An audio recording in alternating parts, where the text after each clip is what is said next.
Sonic Boom. Planes, trains, and dude-mobiles. We start out with Knuckles drinking while Sonic says the word go a lot, and Knuckles gets brain freeze, and then asks what he did to deserve this. That must have been for the fans. Then it turns out that Tails is telling them they're going to have a concert, because sadly, they're bringing back the concept of Sonic being in a boy band when I thought everyone hated that. So it's not self-aware of the show to remind us of this. Also, I don't know why Tails said they ended Justin Bieber's music career. I just remember him joining in on their singing. It's ridiculous that they would have been able to do that. And it's completely ridiculous that Sonic and Knuckles didn't immediately remember what Tails was talking about when he mentioned the one time they formed a freaking boy band. They horribly sing along to the radio, and I skip ahead, embarrassed to be watching. After Sonic cathartically snarked at Amy. She said to not do anything that she wouldn't do, and Sonic was like, I thought you want us to have fun. Amy's not meant to be a boring, no fun Sally ripoff. And after a boring, forgettable montage, they see the world's largest chair. I guess the old man with the beard is related to the old man. Amy tells Sonic that she and Styx are having a relaxing spa weekend because she's favoritized. And Knuckles buys a chair, and Sonic facepalms. The heroes continue the road trip, and eventually, because Tails is going the speed limit, Sonic decides to take over the wheel. Sonic wanted to go somewhere faster without stopping, and then they get stopped by a cop, who betrays the planet by writing a ticket for him and even calling him a delinquent. And Sonic lampshades that he's the quintessential hero type. Sonic would never say quintessential. If the writer knows this is stupid, he shouldn't have written it. This episode sucks. I hope everyone hated this. Seriously, they returned the shitty boy band concept, making them sing, and then he has a cop victimize Sonic? That was the guaranteed way to make an episode suck since AOSCH. Out of nowhere, in a stormy night, Sonic wakes up and screams at seeing a twitchy drifter in the back seat. And he says that he's biding his time. So why doesn't he just immediately do what he wants? Then it turns out from the radio that he's the Maniac. After Sonic is too obvious, the Maniac puts his chain around Knuckles while he's driving, and Sonic kicks him out of the van as scary music plays. And the Maniac threatens them and makes them scream, and they drive away. It's a shame they ditched him so quickly and Sonic reunited with the stupid cop, because that scene was actually great. I would have rather have never seen the cop again. It's like they had no idea what was good and bad about the episode they were writing. But then Sonic, out of nowhere, gets arrested by the cop. What the hell was the writer thinking? And Amy can't bail Sonic out because the town is under attack. And she somehow assumed that Sonic was just having a practical joke on her. Why would he ever make the habit of saying that he was in jail and needed to be bailed out as a practical joke? And Tails and Knuckles are also going to spend the night in jail. I wish this cop died. And it turns out they were locked up with someone who reveals that the cops have been pointing fingers at everybody since a famous Maniac bandit. That doesn't justify it. So this guy's not a bad guy who would make things even worse for them. That subverts the cliche. I thought the writer was going to be needlessly cruel again. Tails says that he has an industrial micromagnet conveniently, that he always has. What a deus ex machina. It would make sense that a smart person would be prepared, but he's also stupid enough that his inventions usually fail. So after the big guy distracts the cop, talking about a vegetarian diet, Tails uses the magnet to get the key and escape. I wish that cop was killed at this point, but instead he chases after the heroes with his motorcycle. Fuck this episode. Fuck the shitty lame singing when the van is getting chased. Ooh, is the Maniac gonna get hit by the van? No, instead he somehow steals a bike. He somehow is fast enough to make it to it in time. I wasn't aware that people's normal running speed was faster than a truck going 60 miles per hour. He and the van go on different roads, and as the shitty music somehow keeps playing, Sonic conveniently reveals he had his flying vehicle in the van. As I wish the music would stop playing at this point, like because he crashes into something, Tails has to transform the van to have different wheels and make a big jump, while the cop's motorcycle hits a rock and he almost falls into the lava. But sadly, Tails stupidly saves him from the lava with his inner beam for no reason, which is totally tone deaf to what the entire audience wanted. Nobody would have fucking cared. The Maniac gets caught by a chain in his wheel, and the cop arrests him. We didn't need him to be alive for this. We could have just had them both fall into the lava. Unfortunately, the cop admits he was wrong about Sonic, and he's law-abiding. Yeah, that doesn't make up for it. I still fucking hate him. We should have seen him do a lot more than this to make it up to Sonic. Give him a whole bunch of chili dogs. And out of nowhere, it turns out the heroes are a month early to the concert, because Tails was so excited about it that he didn't look at the date of the announcement. I mean, that is cute, actually. I guess that is pretty in character for a kid. But you'd think more than just Tails would have read the announcement that entire road trip. Because they'd have nothing to do. This episode fucking sucked. This was horrible. Nobody should be defending this piece of crap. They start out by daring to try to get the heroes back in their boy band when that was the worst episode in the entire show. In fact, it was easily twice as bad as any other episode. So if the show is really as self-aware as it should be, it would have realized that referencing its personal Sonic 06 was a terrible idea. And then, while it could have made up for that a bit because the ending has them not even get to do the concert, so it was like a take that, they still failed to learn their lesson because the heroes horribly sing along to the radio, which is the definition of padding. And all of this is nitpicking compared to the horrendousness of that cop antagonizing Sonic. I mean, I don't even remember there being any other vehicles on the road besides Sonic's van. So logically, you'd think the cop would give the speeding of Sonic the Hedgehog a pass when it's not a danger to anybody. This is the same town that allows a child, Tails, to have his own house, presumably because he's been given preferential treatment because he's a hero. This is the same town that allows Amy Rose to teach a sensitivity training seminar. And yet, this time Sonic doesn't get preferential treatment? Really? They try to explain it away as the cop arresting anybody they see since a maniacal sociopath became famous. But that didn't explain it. That didn't make me forgive him. Why would he assume that anybody was on the Maniac's side? I wanted him killed off the entire time. And I was pissed at Tails for insisting on saving him from the lava. That's also really unself-aware of the show. Not only do they repeat that tired and instantly aggravating plot point that people turn on Sonic, not only do they do what AOSTH did, have Sonic get a speeding ticket by a cop again, and it's a lot less Sonic-like because he's getting a speeding ticket for driving a car, but they don't do anything to give the cop what he deserved. Did they not even think about how the audience would react to this character? There's two kinds of self-awareness, and one of them is vital for every franchise, while the colors variety is like Venom.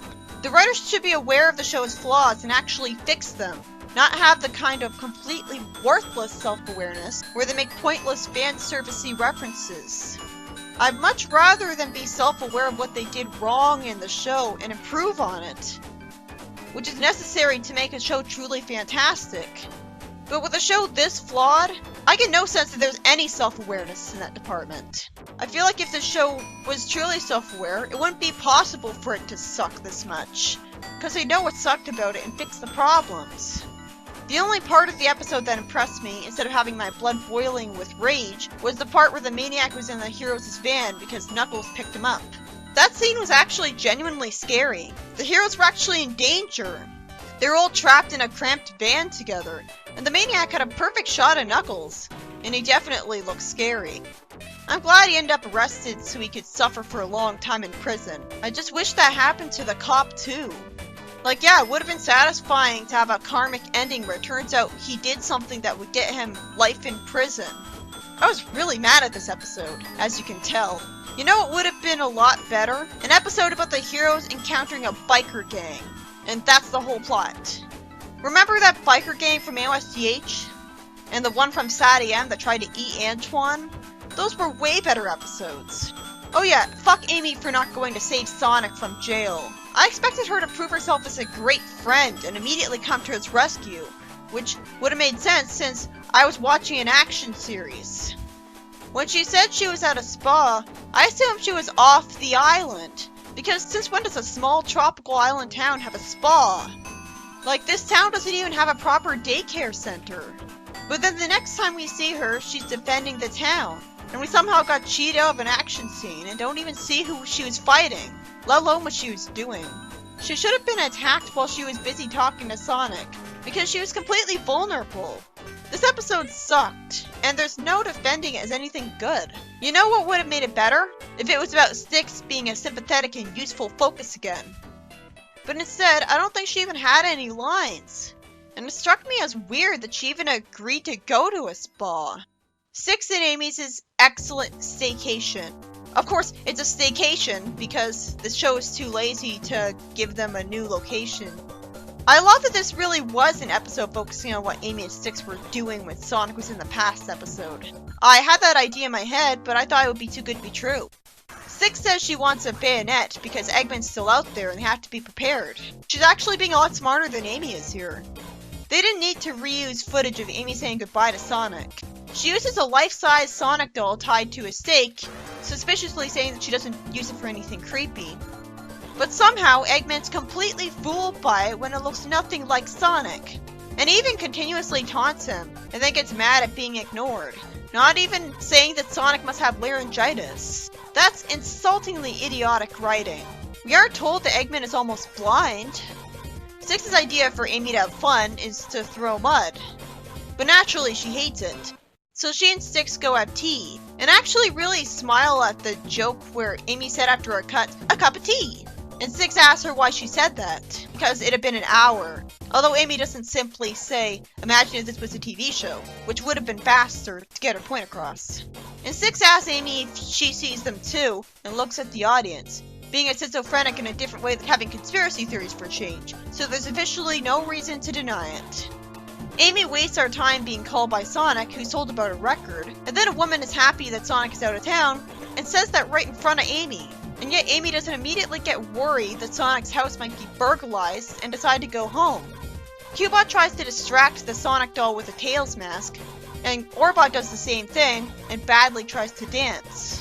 Then Eggman runs away screaming for some reason, because for some reason the stake turns around by itself. Would Eggman be acting like this if this was a corpse of Sonic? I love Charlie's wife's acting when she says that the village is theirs for the taking. Somehow Charlie just wants to keep excavating, and somehow they insist on repeating the plot point where she's mad at Charlie for not having guts to stand up to people. Shouldn't they have known we hated it the first time? I mean, you'd have to be sadistic to like it. Eggman destroys the Sonic doll with missiles from his giant robot. I guess the only reason it took so long was because he called Megabot before Orbot started dancing with his Tails mask on, and he was just wasting time until Megabot got here. And he says this is the greatest day of his life, even though his victory was way too easy. You'd think he'd be underwhelmed by this. So if he's okay with really easy victories, then why doesn't he just destroy his house at midnight? That destroys the premise of the show. He prepares to read out a speech, which reveals that he wrote this when he still had hair. So how long has he been fighting Sonic then? He went bald while he was fighting Sonic?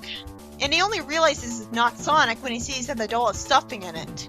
So he plans revenge. Then Styx and Amy get woken up at the spa by Eggman calling out for Sonic to come out.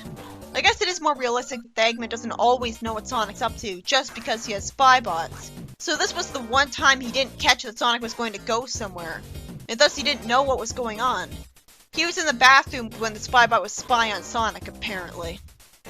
Styx thinks Amy's decoy plan backfired when it clearly didn't because it bought them time to enjoy some of their spa time. And Amy agrees instead of explaining this. See what I mean about not being self-aware? Styx jumps on top of a robot and attacks it, and then gets hit away by Motorbug, and throws some stuff at some robots to defeat them too easily. And Eggman's in pain because he leaned back too much to dodge. I immediately thought about how if the show is being realistic, it would actually cause Eggman to have a back injury, and it would be dark, and Amy would have to help him to the hospital. Amy uses hair extensions as a rope to beat some robots, and then Eggman gets blue stuff thrown at his mustache, which would dry it out later. Fortunately, Belinda attacks Amy and Charlie's mecha, and says she's tired of her husband failing. Well, I'm glad she's getting to do something finally, after all the time I waited for her to be active. But I really expected Charlie. She sends fireballs at the heroes, and she says to the salesman, Must you always be so snarky? He says snarkily that she's right and he should be like her. A maniac firing lasers at everyone. She also satisfyingly freezes Facetious Beaver. And freezes that woman who had told Sonic and Tails just order already. The woman that I thought Belinda was earlier. I wish she did a better job calling her out, because she seemed to be echoing what I felt by freezing horrible civilians. Every single one of these people did something to deserve it. She could have insulted her and Facetious for siding with Eggman during suing Sonic.